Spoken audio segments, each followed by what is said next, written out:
Tú y yo estamos no solamente tomando un jugo o comiendo un pan, sino que estamos teniendo directamente a través de la copa comunión con su sangre, y también estamos teniendo comunión a través del pan con el cuerpo de Cristo.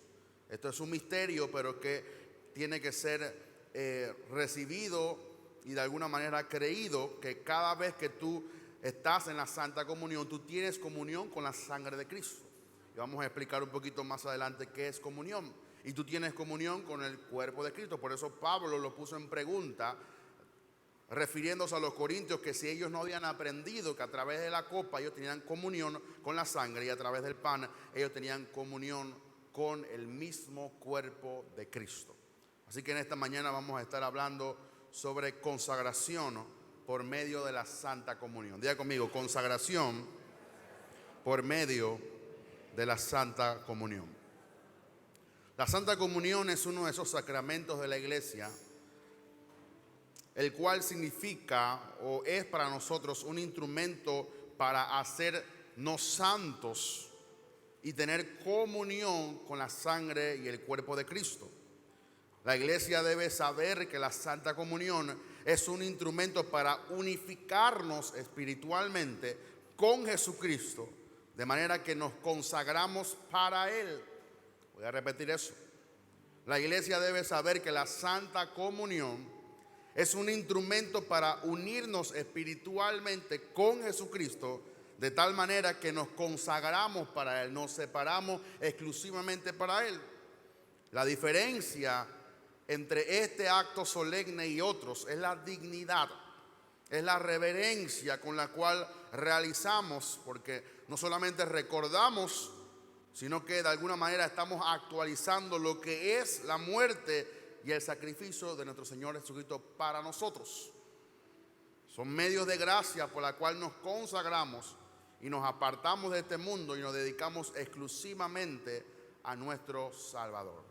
Así que en esta mañana usted está no solamente aprovechándose, sino siendo un benefactor, extrayendo el beneficio de usted poder participar de esa comunión con la sangre, de esa comunión con el cuerpo, para recordar y para actualizar lo que es la muerte y el sacrificio para usted. Y eso no solamente nos recordamos, sino que nos apartamos de este mundo y somos separados exclusivamente para el uso de nuestro Señor Jesucristo. Dice 1 Corintios 6:17: pero el que se una al Señor, un espíritu es con Él. Fíjese que no dice un cuerpo es con Él, no dice una alma es con Él, una mente es con Él, dice un solo espíritu es con Él. O sea que lo que hacemos en esta mañana, lo que hacemos en este servicio, nos unifica en espíritu con nuestro Señor. Nos une, nos liga. De alguna manera somos partícipes de su espíritu y nuestro espíritu se unifica con su espíritu. Por eso Pablo dice: pero el que se une al Señor, no dice un solo cuerpo es con Él, un solo mente es con Él, una sola alma, no, un solo espíritu, porque nosotros estamos haciendo algo espiritual. Y tú tienes que de alguna manera saber lo que estás haciendo espiritualmente. Por eso Pablo decía: acodemos todo lo espiritual a lo espiritual. Y tú hoy, esta mañana, estás haciendo un acto totalmente espiritual. Consagración es separarnos para un propósito específico y especial. En esta mañana tú te consagras para que tu cuerpo, tu alma y tu espíritu sean exclusivamente un instrumento para bendición y para uso exclusivo del Señor. Todo lo que tú haces, todo lo que tú piensas, todo lo que tú actúas, todo lo que tú hablas, solamente está reservado exclusivamente para el Señor, porque el Señor es dueño de todo lo que tú eres, de todo lo que tú representas y de todo lo que tú piensas, espíritu, alma y cuerpo. Así que número uno, nos consagramos recordando la muerte de nuestro Señor. Dice Pablo en 1 Corintios 11:26. Así pues, todas las veces que comieres este pan y que bebieres esta copa, la muerte del Señor anunciáis hasta que Él venga. Nuevamente, así pues, todas las veces que comieres este pan y que bebieres esta copa, la muerte del Señor anunciáis hasta que Él venga. liturgia, o sea, cada vez que estamos en esta Santa Comunión, cada vez que tenemos comunión, estamos anunciando que Jesucristo murió por nosotros y que nos perdonó todos nuestros pecados. Y lo anunciamos hasta que Él venga, nos recordamos. Porque quizá hay algunas personas que se olvidan qué fue lo que Jesús hizo por ellos. Quizá nos aprovechamos un poquito de todos los beneficios de la salvación y no nos ponemos a pensar y no tenemos en el tiempo que todo lo que tú hoy tienes aquí en la tierra fue por causa de que Jesús murió en la cruz. Tú eres salvo porque Él murió. Tú eres próspero porque Él murió. Tú tienes hoy salud porque Él murió. Tú seguirás siendo el pie porque Él murió. Tú no tienes eso porque tú ayunas, porque tú oras, no. Esos son medios de gracia que Él te dio para que tú tuvieras comunión con Él. Pero todo lo que tú y yo disfrutamos, la vida eterna, la corona de vida, toda esa salvación que tú puedes estar seguro que Cristo es tu Señor, fue por causa de que Él murió. Y tenemos que anunciarle a este mundo que la muerte del Señor es poderosa, porque resucitó de los muertos, se levantó al tercer día y hoy estamos aquí de pie por causa de su muerte. Así que cada vez que comemos este pan y que cada vez que vemos esta cosa, la muerte del Señor anunciamos a los cuatro vientos. Jesús murió al mundo, al pecado y a la vieja simiente de Adán. Él murió para que tú tengas vida. Él murió al pecado para que tú vivas en justicia. Y Él murió a la simiente de Adán para que tú puedas vivir en base a la simiente nueva que es en Cristo, Señor Jesús, Señor nuestro. Jesús murió para separarnos del pecado. Tú no eres un recipiente para que el pecado abunde. Tú eres un recipiente para que la justicia de Jesús llene tu vida. ¿Por qué? Porque Él te separó exclusivamente para eso. Tú fuiste separado exclusivamente para ser lleno de todas las bondades de Dios. No es que tú y yo somos bondadosos, sino que Él nos llenó de su bondad. Y ahora tú das de lo que Él te da. Pero ¿qué causó eso? La muerte de Jesús. Por eso Él se separó del mundo. Él se separó del pecado para que tú y yo hoy vivamos separados del pecado también. Nos consagramos de tal manera que seguimos viviendo muertos. Tú sabes que ya tú estás muerto. Muerto al pecado, muerto a la iniquidad, muerto a la injusticia, muerto a este mundo. Pero tú vives para Dios. Por lo tanto, yo vivo para Dios, pero estoy muerto para este mundo. Eso es lo que hoy vamos a actualizar en nuestra vida. Tú te recuerdas a ti mismo. Por eso es bueno cuando usted ve que los profesores le recuerdan a los niños las cosas y la repetición es buena. Por eso nos ponían a hacer planas. Cuando nos portábamos mal, no le faltamos el respeto al profesor. Tenemos que hacer la tarea. ¿Por qué? Para que a través de la repetición el niño recordara cuál era su asignación. Entonces, una vez al mes nosotros actualizamos nuevamente lo que es la muerte del Señor para nosotros. Y le decimos a nuestro cuerpo, le decimos a nuestra alma y le rectificamos a nuestro espíritu que tú has sido separado exclusivamente para servir al Señor. Tú estás muerto a este mundo, pero estás vivo para con Dios. Así que nos consagramos recordando la muerte del Señor Jesucristo. Número 2, nos consagramos separándonos del pecado que nos asedia. Dice Romanos capítulo 6, verso 6. Sabiendo esto, que nuestro viejo hombre fue crucificado juntamente con Él, para que el cuerpo del pecado sea destruido, a fin de que no sirvamos más al pecado. No puede ser que tú estás crucificado con Jesús y que tú sigas sirviendo al pecado. ¿Por qué? Porque Pablo dice que si nuestro viejo hombre fue crucificado con Él, el cuerpo del pecado ha sido destruido, y de cierta manera fue con el propósito que tú fueras no un instrumento más del pecado, sino un instrumento ahora de Jesús para la justicia. Los efectos del pecado causaron el derramamiento de la sangre de Jesús, el sacrificio y la muerte de su cuerpo. Todas estas cosas que hoy tú y yo estamos batallando y librando esta batalla fuerte fue por causa de recordar el derramamiento de la sangre injusta de Jesús. Jesús nunca pecó. Jesús es inocente, pero Él murió por nuestros pecados. Él murió por nuestras rebeliones. Él murió por nuestras injusticias.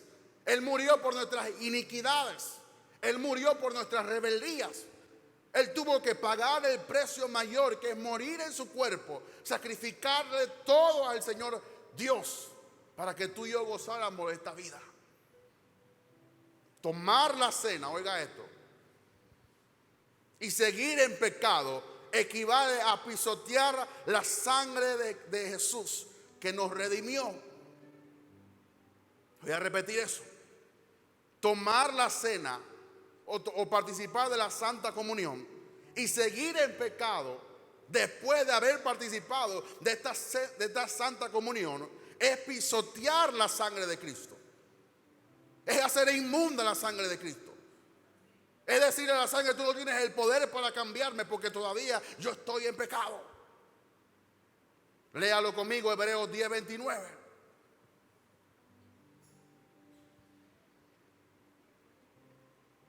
Hay gente que puede decir: ¿de dónde el pastor saca eso? De la Biblia. Dice Hebreos 10:29.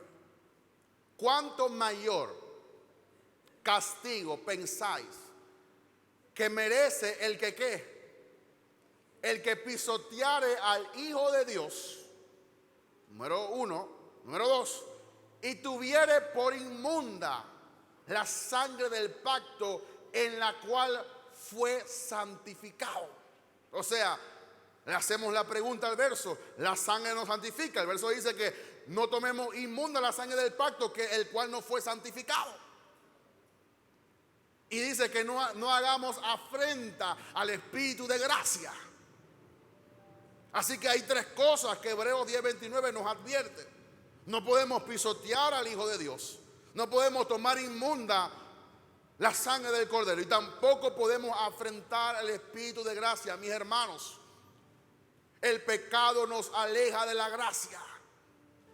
El pecado hace que tomemos la sangre nuevamente de Jesús inmunda para nosotros y pisoteamos al Hijo de Dios nuevamente cuando decidimos vivir en pecado. Yo no estoy hablando, y hago el paréntesis, de las personas que estamos batallando día con día para no pecar. Estoy hablando de las personas que, sabiendo la revelación de la Santa Comunión, ellos deciden vivir deliberadamente y continuamente en el pecado. Es diferente una persona que se va después de esta Santa Comunión a pecar sabiendo la revelación, a otra persona que está batallando, que está orando y que peca, que comete un error y que se arrepiente nuevamente. Es diferente la persona. Pero aquí podemos ver que la sangre de Cristo nos santifica. Y que cuando decidimos vivir después de conocer esta revelación, hacemos inmunda la sangre de Jesús. Hacemos afrenta al Espíritu de gracia. Dice que donde abunda el pecado, sobreabunda la gracia de Dios. Y si no hay gracia, no hay fe. Y si no hay fe, no hay salvación. Y si no hay salvación, estamos perdidos. No podemos hacer afrenta al Espíritu de gracia. No podemos, en otras palabras, ofender al Espíritu de gracia. Y el Espíritu es el Espíritu Santo. Es el que nos trae convicción. Es el que nos redarguye de todo pecado. Es el que nos llama nuevamente al arrepentimiento. Si ofendemos al Espíritu Santo, no hay gracia, no hay fe, no hay salvación. Y no hay nada de lo que Él vino a traer a nosotros gratuitamente por su sangre. Surge la pregunta entonces: pastor, ¿y si yo he pecado, puedo participar de la Santa Comunión? Categóricamente sí. Siempre y cuando usted se arrepiente de su pecado antes de participar de la Santa Comunión.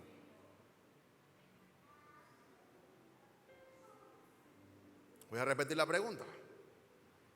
Pastor, ¿y si yo he pecado, puedo tomar la Santa Comunión? Categóricamente sí.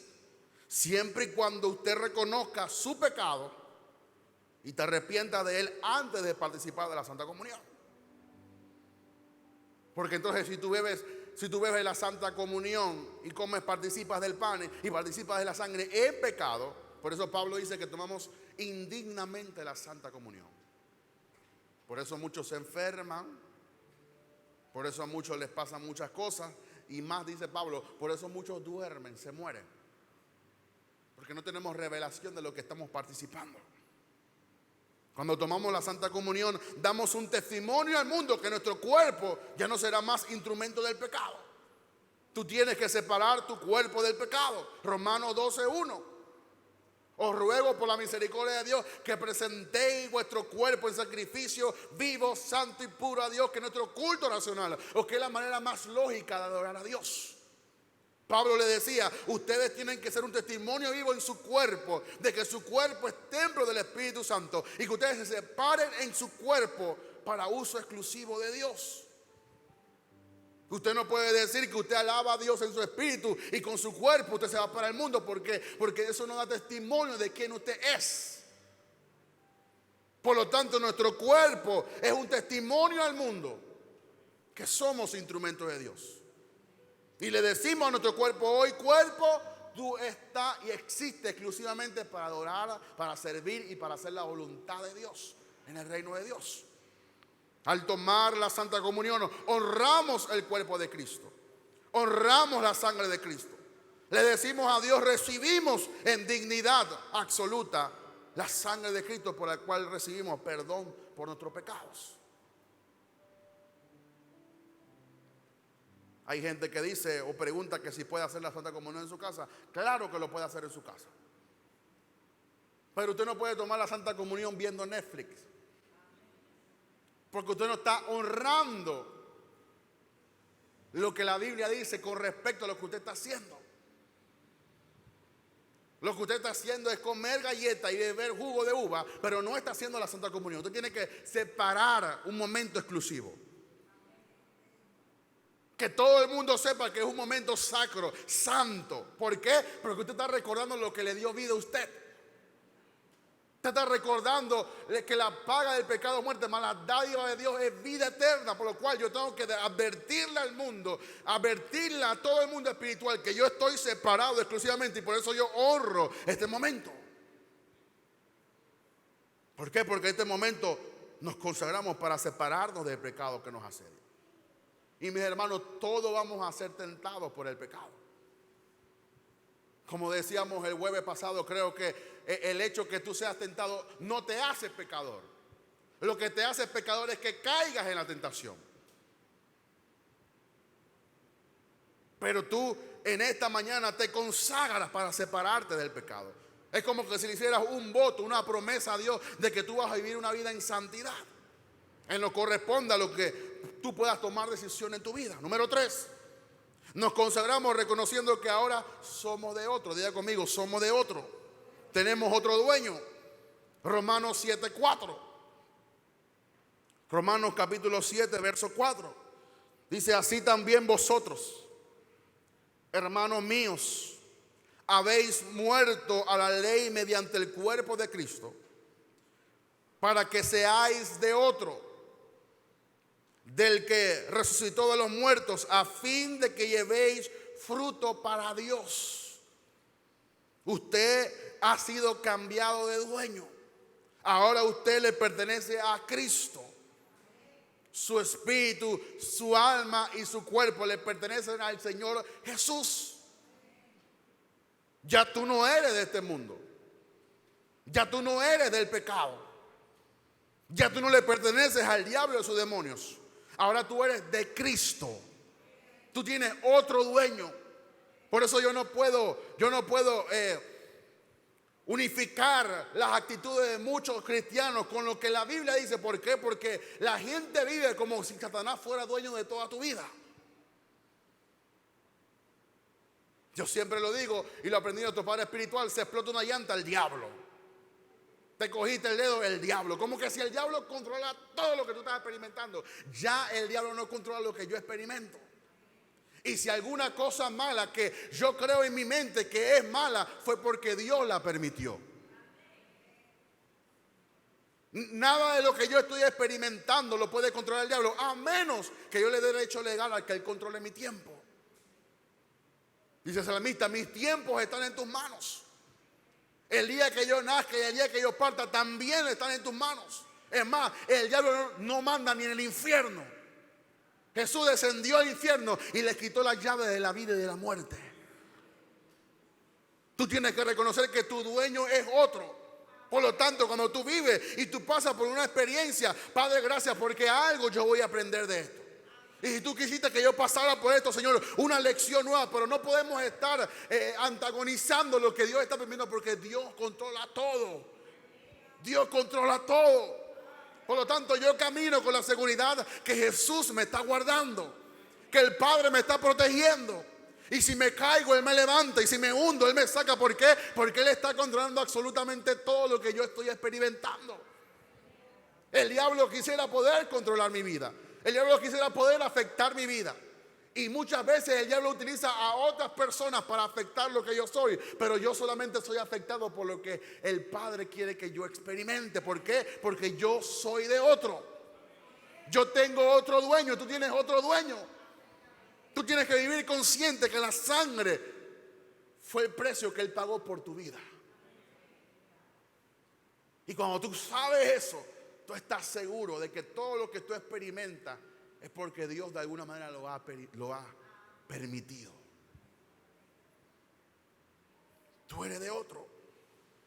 Ya no estamos bajo la ley, sino estamos bajo el mandato de Jesús. Y dice, fíjese lo que dice del que resucitó de los muertos, dice, a fin que llevemos fruto para Dios.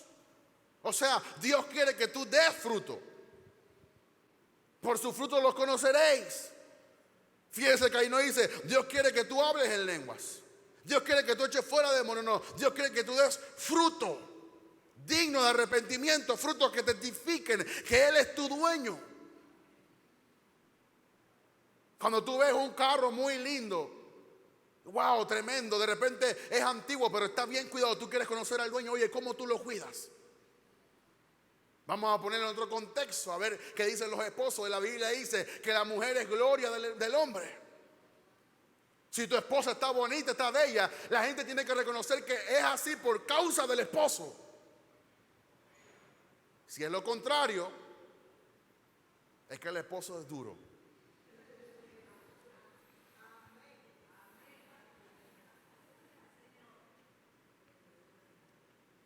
Porque se supone que todo esposo quiere que su esposa se vea linda. Aunque no le pregunte de quién es dueño. Cuando alguien ve a tu esposa bonita, vestida, perfumada, todas esas cosas que se ponen, todo ese polvo que se ponen, todas esas cosas que se maquillan, se delinean, todas esas cosas que se ponen en la cara, en la cabeza, en todo el cuerpo, la gente tiene que decir, wow.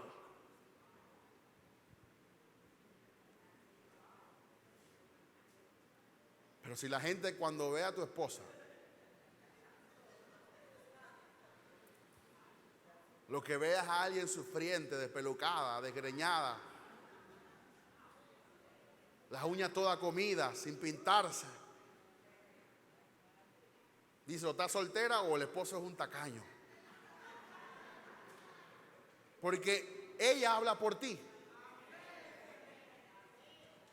Yo no sé si su esposa le pregunta si está bonito el vestido, pero muchas veces, Jenny, ¿vieron de mí? ¿Está bonito? Está hermoso. Otra vez le digo, usted no sale con eso.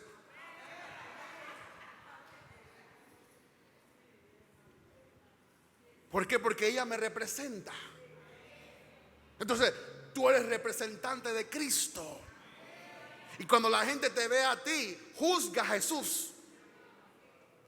Por eso tú no puedes estar por ahí, por el mundo, arrancando la chancla. ¿Por qué? Porque entonces mira, si Él representa a Jesús así con esa chancleta que va arrancando la vida, no, yo tampoco quiero seguir a Jesús.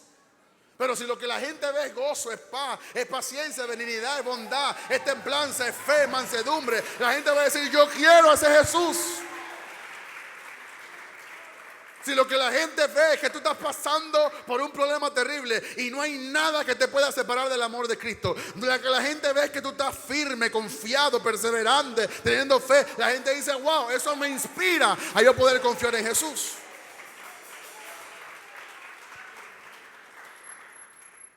¿Por qué? Porque ahora somos de otro. De otro. Había un pastor que él murió, era de Bahamas. Se llamaba Miles Monroe. Yo tuve el privilegio de, cuando vino aquí a Panamá, estar en su conferencia y poder tomarme una última foto con él. Y él decía, cada vez que yo llego a conocer una iglesia, a conocer a un pastor, que el pastor quiere hablar conmigo, él decía, yo quiero conocer a tus hijos. Porque tus hijos me van a hablar de quién tú eres. Podría ser un gran apóstol, el apóstol más grande del mundo. Pero cuando él veía a los hijos y los hijos estaban apartados del camino que él representaba, él decía, entonces tú no has hecho un buen trabajo.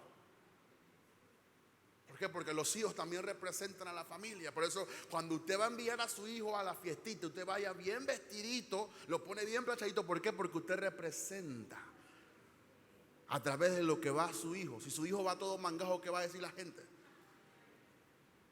Entonces usted no puede estar ahí por la vida todo descabizbajo, todo triste. ¿Por qué? Porque no representa a su Salvador.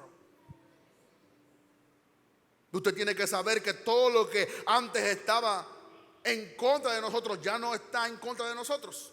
Dice Colosenses capítulo 2 verso 14. Usted conoce el verso. Dice, anulando el acta de los decretos que había contra nosotros, que nos era contraria, quitándolo del medio y clavándolo en la cruz.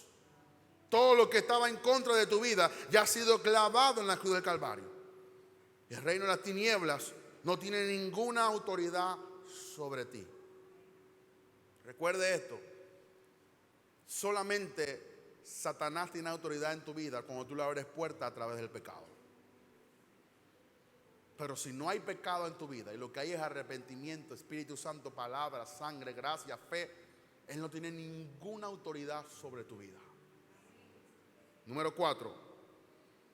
Nos consagramos cortando la comunión con el mundo y nos consagramos para tener comunión con Jesús. Dice 1 Corintios capítulo 1 verso 9. Fiel es Dios, por el cual fuiste llamado a la comunión con su Hijo Jesucristo nuestro Señor.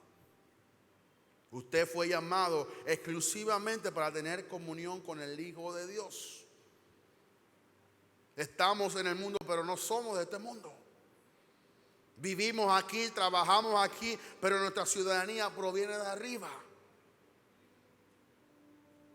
En este acto cortamos toda comunión con el mundo.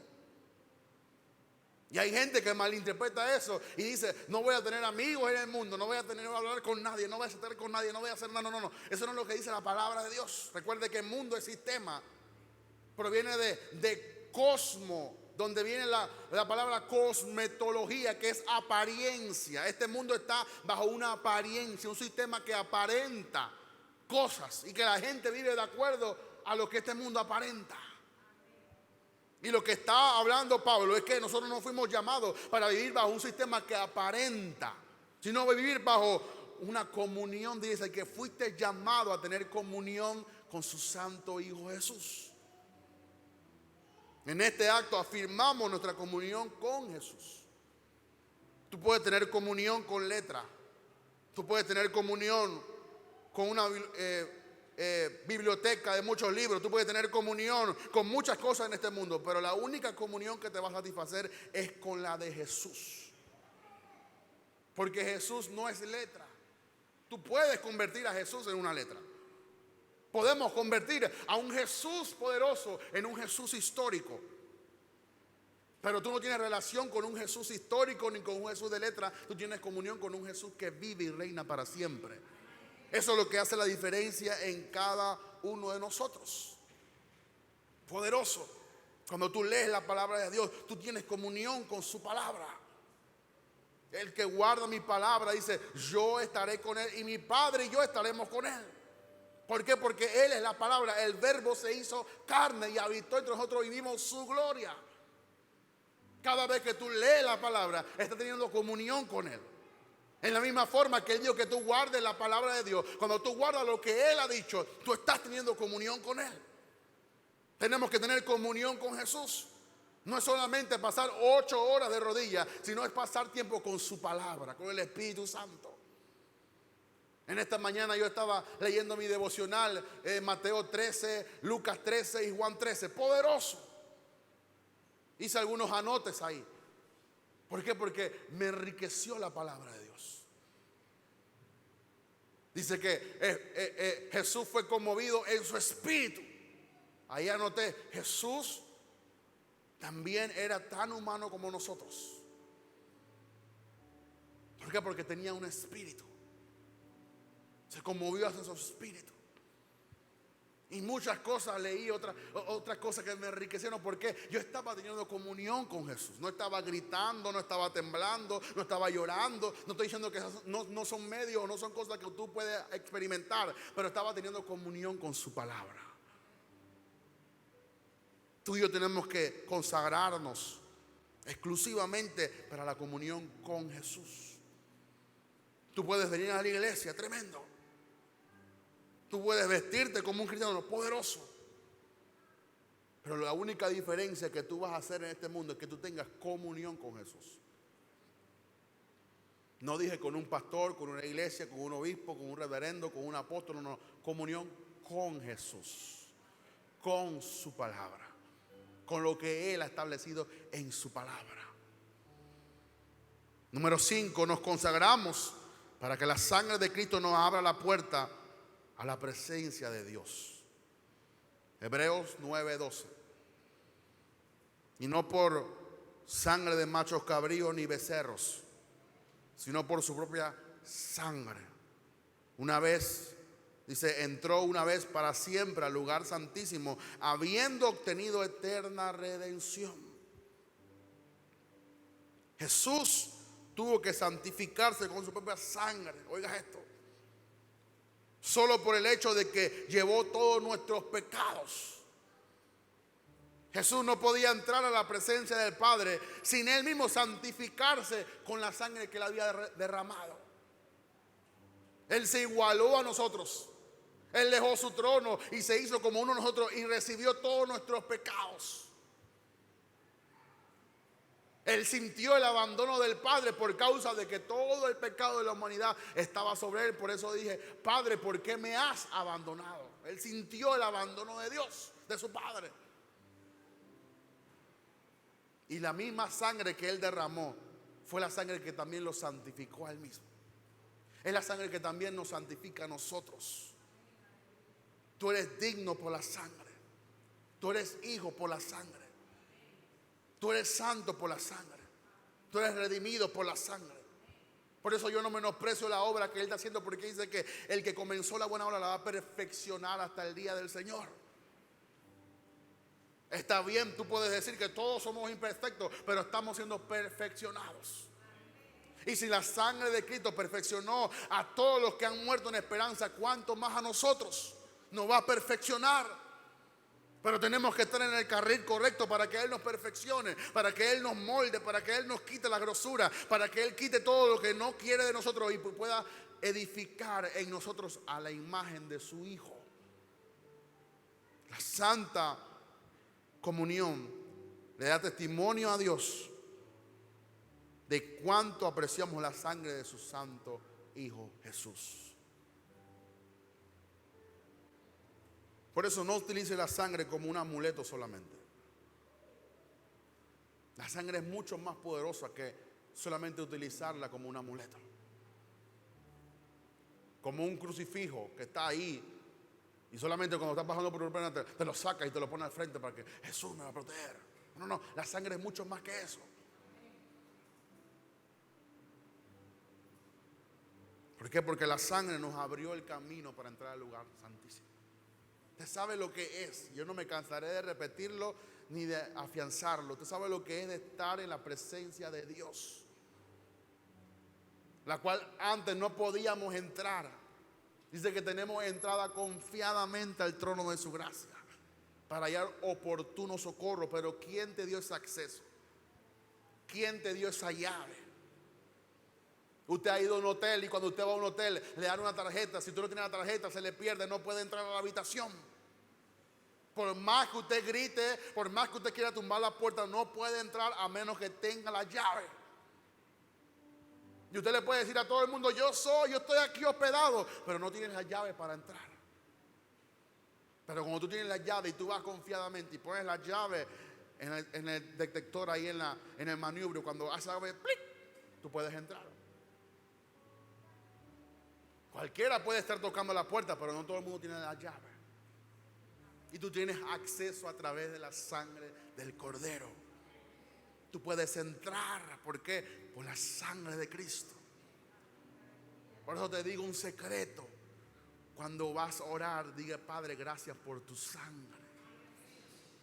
Y la sangre ¡plux!, te abre la puerta para que tú puedas entrar y tener comunión con el amado Hijo, el amado Padre de Jesús. Número 6, nos consagramos para que la sangre ponga un alto a Satanás y a sus demonios. Primera de Corintios capítulo 5 verso 7 dice: limpiaos pues de la vieja levadura, para que seáis nueva masa, sin levadura como sois. Porque nuestra Pascua, que es Cristo, ya fue sacrificada por nosotros. Esta Pascua a la cual habla Pablo aquí fue la misma Pascua que celebraron los judíos cuando estaban en Egipto, y que Dios había determinado mandar un espíritu que iba a consumir a todos los primogénitos de cada familia. Pero el Señor le dijo: ustedes van a comer un cordero y la sangre la van a poner en los dinteles de la puerta, y cuando pase el espíritu de muerte para buscar a los primogénitos, no podrá tocar su familia, no podrá entrar en su casa. ¿Por qué? Porque la sangre del cordero le da la señal que esa familia está cubierta, está protegida, está guardada. Y si la sangre de un macho cabrío protegió a la familia en Egipto cuando estaban en el viejo pacto, nosotros tenemos una mayor promesa, un pacto con mejores promesas. Cuanto más la sangre de Cristo, cuanto más la sangre de Cristo nos va a proteger de cualquier cosa que en este mundo habite o quiera tocarnos. Porque Cristo es nuestra Pascua. Lo mismo que ocurrió con el pueblo de Israel cuando salió de Egipto, hoy pasa con nosotros. Y en un mejor pacto. Ya no es la sangre de un becerro, ahora es la sangre del Cordero de Dios. Dice la Biblia que quita el pecado del mundo. La sangre detiene cualquier artimaña del enemigo en contra de nosotros. Por eso cúbrete con la sangre del Cordero. Satanás viene a tocar tu vida, pero cuando él ve la sangre de Cristo, él no puede hacer nada en contra de la sangre. Cuando tú cubres tu casa con la sangre de Cristo, no hay nada que pueda entrar en esa casa. ¿Por qué? Por el poder que está en la sangre. Él no puede hacer nada, ni su demonio no puede hacer nada. Todo lo que él envíe, no importa que le envíe brujo, santero, babalao, lo que él quiera, va a gastar su tiempo, porque la sangre nos va a proteger. Es mejor que no maten esa gallina para sacrificar a Satanás, sino que la maten y se hagan una buena sopa. ¿Por qué? Porque no importa lo que hagan, no podrán con nosotros, porque la sangre nos preserva. Usted sabe por qué Satanás no puede con esta iglesia. No porque tiene un buen pastor, no porque tiene hermanos que oran, aunque eso añade a eso. Pero la Satanás no puede contra esta iglesia. ¿Por qué? Porque la sangre de Cristo nos guarda. La sangre de Cristo nos protege. No es la sangre de un hombre, es la sangre poderosa del Hijo de Dios.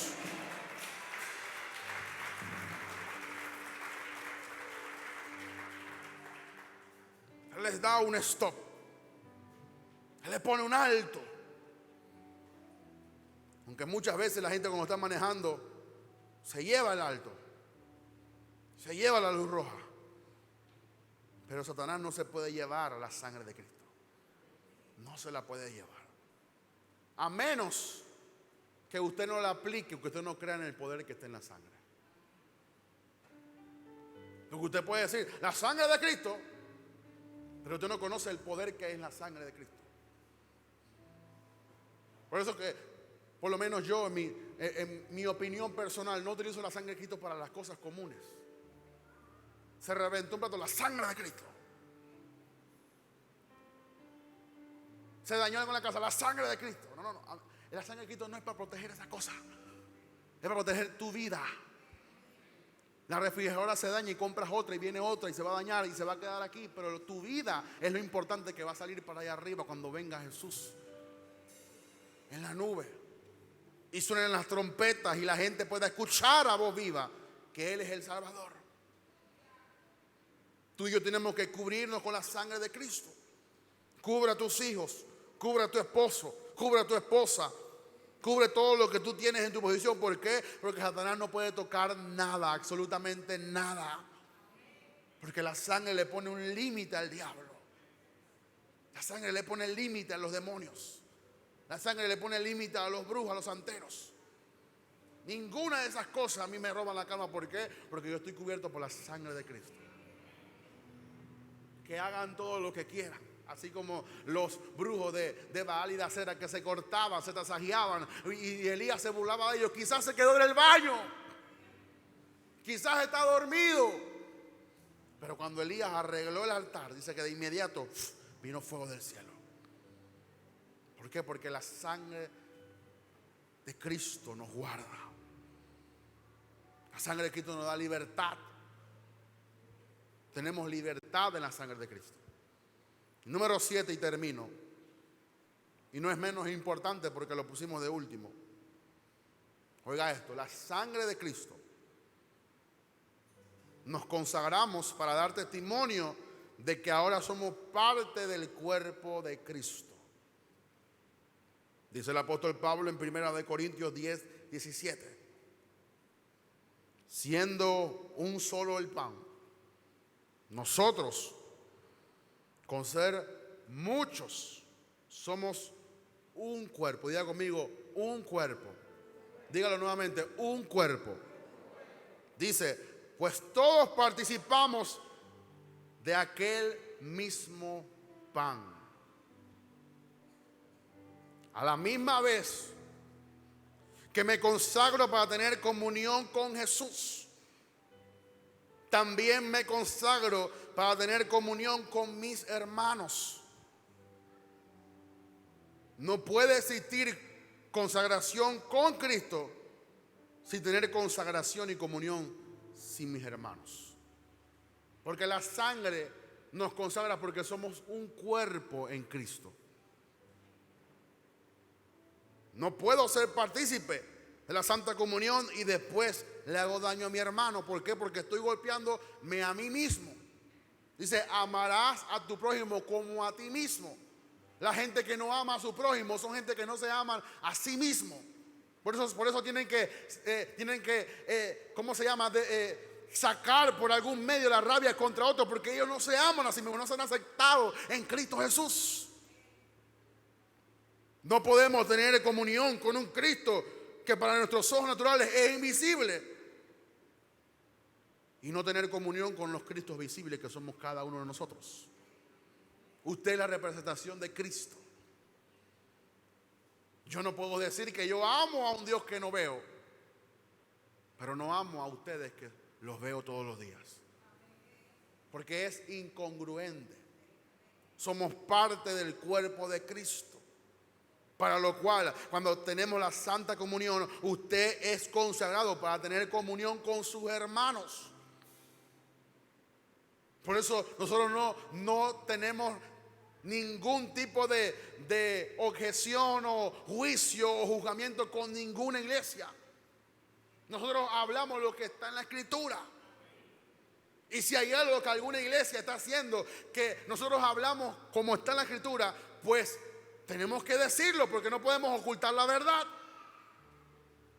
Pero yo no estoy aquí para juzgar a ningún pastor, a ningún profeta, a ningún evangelista. ¿Por qué? Porque yo no soy Dios. Y si los veo en la calle los saludo. ¿Por qué? Porque son mis hermanos. Somos parte del cuerpo de Cristo. El cuerpo de Cristo no solamente Maranata, Asamblea de Dios, cuadrangulares, Iglesia de Dios. No. El cuerpo de Cristo somos todos los que creemos en esta poderosa sangre. Y si hay una iglesia que predica diferente a mí, pero cree en la sangre, ese es mi hermano. Después que no niega a Jesús, que vino en carne, estamos bien, porque el que niega a Jesús que vino en carne es un hereje. Pero si hay alguien que quizás predica diferente a nosotros, quizás hay alguien que también no permita que la mujer predique, o que se pongan los velos, o que hagan cosas que tú y yo no hacemos, pero cree en Jesús, es mi hermano, es tu hermano. El único enemigo tuyo y mío se llama Satanás. Y tú te consagras para tener comunión con tus hermanos. Así que cuando usted vaya a evangelizar, no vaya a discutir doctrina, no vaya a discutir que mi iglesia es mejor que la otra, ni que tu pastor predica mejor que no. Yo no los mandé a ustedes a predicar eso. Jesús dijo, id y predicar por todo el mundo que yo he venido y que he venido a dar vida y vida en abundancia. Dejen a los doctores de la ley allá en las bibliotecas predicando doctrina o enseñando doctrina. Nosotros prediquemos a Jesús.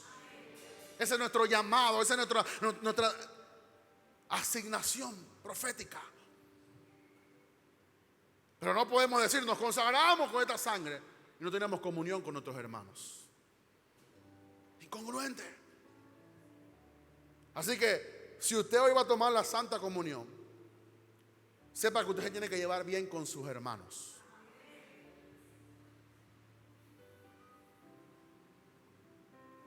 Usted no puede pensar mal de su hermano.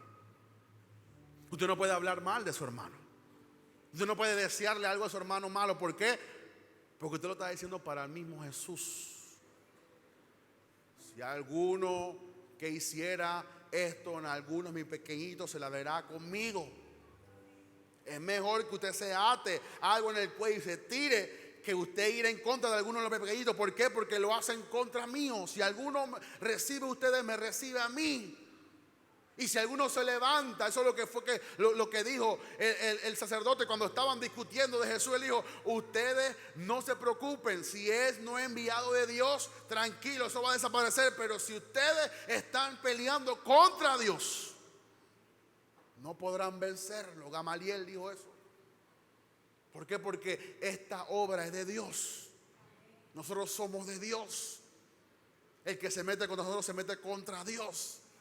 Es mejor desear el bien y estar en armonía con todo el mundo que desearle el mal. ¿Por qué? Porque nos vamos a ver en contra de Dios. Dice que de toda palabra ociosa vamos a dar cuenta en el gran trono blanco.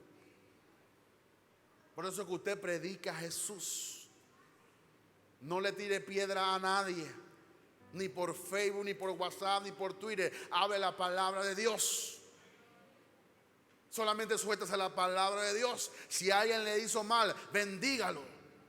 Si alguien habla mal de usted, bendígalo. ¿Por qué? Porque usted no se levanta en contra de su hermano, se levanta en contra del diablo. Yo no sé por qué es más fácil ir en contra de un hermano que en contra del diablo. Pero la sangre nos consagra para tener comunión unos con otros. Yo le voy a pedir que usted cierre sus ojos.